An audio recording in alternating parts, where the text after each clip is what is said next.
लेकिन सबसे पहले आज की तमाम बड़ी खबरें नॉन स्टॉप न्यूज में। अभिनेता सुशांत सिंह राजपूत केस में सीबीआई ने आज पहली बार आरोपी रिया चक्रवर्ती से पूछताछ की। रिया आज सुबह 10:40 पर पूछताछ के लिए पहुंची थी। तब से रिया से लगातार पूछताछ चल रही है। रिया के अलावा उसके भाई शोविक, सुशांत के दोस्त सिद्धार्थ पिठानी, सुशांत के cook Neeraj, house manager Samuel Miranda और सुशांत के पूर्व कर्मचारी केशव से भी पूछताछ की। सूत्रों के मुताबिक सीबीआई अब सभी को एक साथ बैठाकर पूछताछ कर सकती है। सीबीआई ने आज पूछताछ के लिए 4 टीमें बनाई थी। एक टीम ने रिया चक्रवर्ती से पूछताछ की, दूसरी टीम ने रिया के भाई शोविक चक्रवर्ती से पूछताछ की, तीसरी टीम ने सिद्धार्थ पिठानी और चौथी टीम ने सैमुअल मिरांडा, नीरज, केशव से पूछताछ की। आरोपी रिया चक्रवर्ती के व्हाट्सएप चैट से ड्रग्स को लेकर बड़ा खुलासा हुआ है। रिया चक्रवर्ती, सैमुअल मिरांडा, सिद्धार्थ पिठानी और शोविक के बीच व्हाट्सएप चैट में डूबी नाम के ड्रग का बार-बार जिक्र किया गया है। सुप्रीम कोर्ट ने देश भर के कॉलेज और विश्वविद्यालयों में अंतिम वर्ष की परीक्षा कराए जाने के यूजीसी के सर्कुलर को सही बताया है। सुप्रीम कोर्ट ने कहा कि राज्य सरकारें खुद से परीक्षा कराने का फैसला नहीं ले सकती हैं। राज्य सरकारें यूजीसी की अनुमति के बिना छात्रों को प्रमोट भी नहीं कर सकती। सुप्रीम कोर्ट ने कहा कि जिन राज्यों को परीक्षा कराने में दिक्कत है, वो यूजीसी के पास परीक्षा टालने की अर्जी दे सकते हैं। यूजीसी ने विश्वविद्यालयों और उच्च शिक्षा संस्थानों में स्नातक और पीजी कोर्स के अंतिम वर्ष की परीक्षाएं 30 सितंबर तक कराने का निर्देश दिया था। नीट जेईई की परीक्षाएं टालने की मांग के साथ कांग्रेस पार्टी ने आज देश भर में प्रदर्शन किया। दिल्ली में जनपथ पर कांग्रेस कार्यकर्ताओं ने केंद्र सरकार के खिलाफ नारेबाजी की।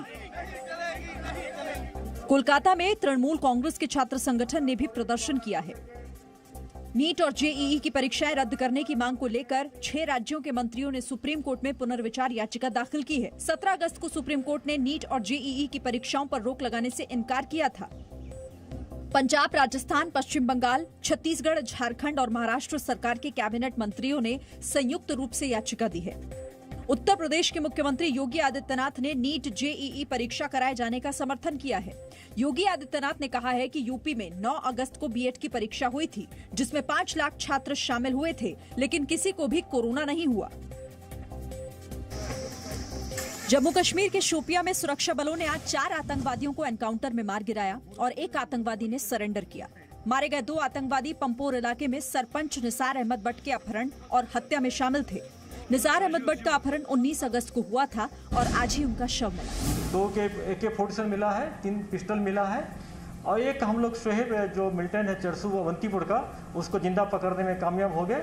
उसका इंट्रोगेशन चल रहा है। सुरक्षा बलों को शोपिया में आतंकवादियों के छिपे होने की सूचना मिली थी, जिसके बाद आतंकवादियों को घेर कर एनकाउंटर शुरू हुआ। कश्मीर पुलिस ने कहा है कि पकड़े गए आतंकवादी से पूछताछ जारी है।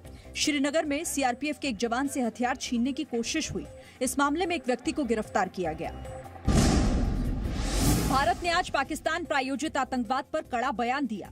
विदेश मंत्री एस जयशंकर ने कार्यक्रम में कहा, आतंकवाद कैंसर की महामारी की तरह पूरे विश्व के लिए खतरा बन चुका है और जो देश सबसे ज्यादा आतंकवादी तैयार करता है, वो खुद को आतंकवाद का पीड़ित भी बताता है। Complicit in aiding, abetting, training and directing terror groups and associated criminal syndicates. To grudgingly acknowledge the presence of wanted terrorists and organized crime leaders on its territory. विदेश मंत्री एस जयशंकर ने कहा, पाकिस्तान ने खुद माना है कि उसकी जमीन पर दुनिया के कई मोस्ट वांटेड आतंकवादी और संगठन मौजूद हैं। इसीलिए दुनिया को आतंकवाद का समर्थन करने वाले देश के खिलाफ एकजुट होकर कदम उठाने होंगे। पाकिस्तान के प्रधानमंत्री इमरान खान ने अपने देश की अर्थव्यवस्था चौपट होने की आशंका जताई है। इमरान खान ने कहा है कि अगर फाइनेंशियल एक्शन टास्क फोर्स यानी FATF पाकिस्तान को ब्लैकलिस्ट करता है तो पाकिस्तान की अर्थव्यवस्था नष्ट हो जाएगी। अगर पाकिस्तान ब्लैक लिस्ट में चला जाता है तो लोगों को पता चलना चाहिए उसके असरात क्या होंगे उस मुल्क पे। उसका मतलब होगा कि हमारे बैंकों के जिस तरह ईरान का हाल है, सारी डीलिंग्स खत्म हो जाएंगी। पाकिस्तान में आतंकी संगठनों पर कार्रवाई में नाकाम रहे इमरान खान का कहना है कि भारत लगातार पाकिस्तान को ब्लैकलिस्ट करने की कोशिश कर रहा है। वो तबाही होगी जो हिंदुस्तान कोशिश कर रहा है। कौन हमें कोशिश कर रहा है कि पाकिस्तान ब्लैकलिस्ट में जाए? मुसलसल 2 साल से हिंदुस्तान लॉबी कर रहा है इंटरनेशनल कम्युनिटी को कि पाकिस्तान को FATF की ब्लैकलिस्ट में डाला जाए।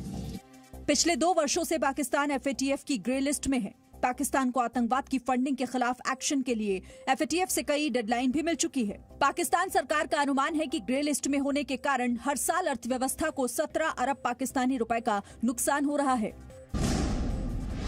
दुनिया की तीसरी सबसे बड़ी अर्थव्यवस्था वाले देश जापान के प्रधानमंत्री शिंजो आबे ने इस्तीफा दे दिया है। शिंजो आबे ने कहा कि अब वो PM पद पर बने नहीं रह सकते हैं क्योंकि वो सही से फैसले नहीं ले पा रहे हैं।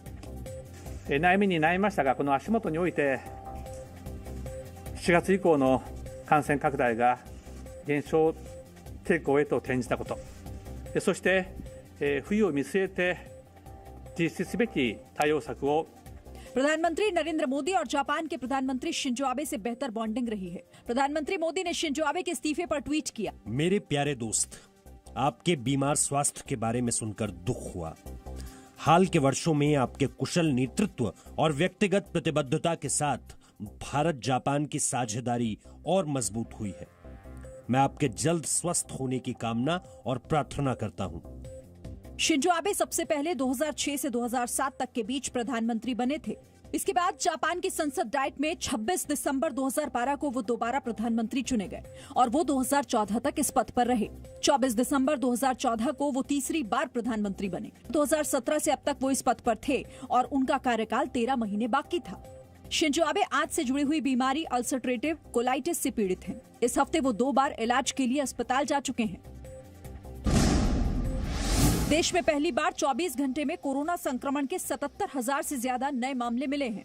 केंद्रीय स्वास्थ्य मंत्रालय के मुताबिक देश में कोरोना संक्रमितों की संख्या 33,87,500 हो गई है, जिनमें से 25,83,948 लोग ठीक हो चुके हैं। पिछले 24 घंटों में संक्रमण के 77,266 नए केस सामने आए और 1,057 लोगों की मौत हुई है और 60,177 लोग संक्रमण से ठीक हुए हैं। देश में कोरोना से ठीक होने वाले मरीजों का रिकवरी रेट 76.27% हो गया है। अब तक 61,529 लोगों की मौत हो चुकी है। देश में पिछले 2 दिनों से हर दिन 9 लाख से ज्यादा कोरोना सैंपल के टेस्ट किए जा रहे हैं। अब तक करीब 4 करोड़ कोरोना सैंपल